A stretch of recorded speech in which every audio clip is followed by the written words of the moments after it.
ବୃକ୍ଷ ଦେଇଥାଏ ଫୁଲ ଫଳ, ବୃକ୍ଷ ଦେଇଥାଏ ଜଳ, ଅମ୍ଳଜାନ ଦେଇ ଜୀବନ ବଞ୍ଚାଏ ତା ପାଇଁ ଆମର ବଳ। କଣ କହିଲୁ? ଜଳ? ବୃକ୍ଷ କେମିତି ଆମକୁ ଜଳ ଦେଇଥାଏ? ଦିଦି ଦିଦି ସେମାନେ ହସୁଛନ୍ତି। ମିଶିକି ନାଚୁଛି ଆଉ ଗାଉଛି। ବୃକ୍ଷ ଦେଇଥାଏ ଫୁଲ ଫଳ, ବୃକ୍ଷ ଦେଇଥାଏ ଜଳ, ଅମ୍ଳଜାନ ଦେଇ ଜୀବନ ବଞ୍ଚାଏ ତା ପାଇଁ ଆମର ବଳ। ଫୁଲ ଫଳ ଦିଏ, ବୃକ୍ଷକୁ ଜଳ ଦିଏ, ଜାଣିଛ ନା ନାଇଁ? ବୃକ୍ଷକୁ ଜଳ ଦିଏ, ତାର କିପରି ଦିଏ ଆମେ ଆଜି ଗୋଟେ ପରୀକ୍ଷା ଦେବା ଜାଣିବା?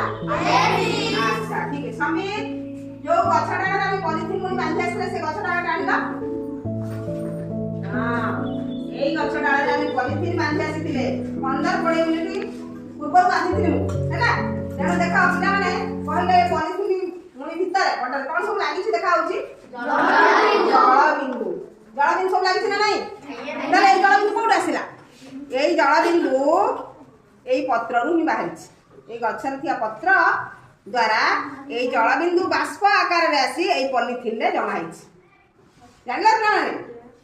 ତାହେଲେ ପାଣି ଏଇ ଜଳକୁ ପତ୍ର କୋଉଠୁ ଆଣିଛି ନା ବୃକ୍ଷ ଚେର ଦ୍ୱାରା ମାଟିରୁ ଜଳ ଶୋଷଣ କରେ। ସେଇ ଜଳକୁ ଶ୍ଵେତ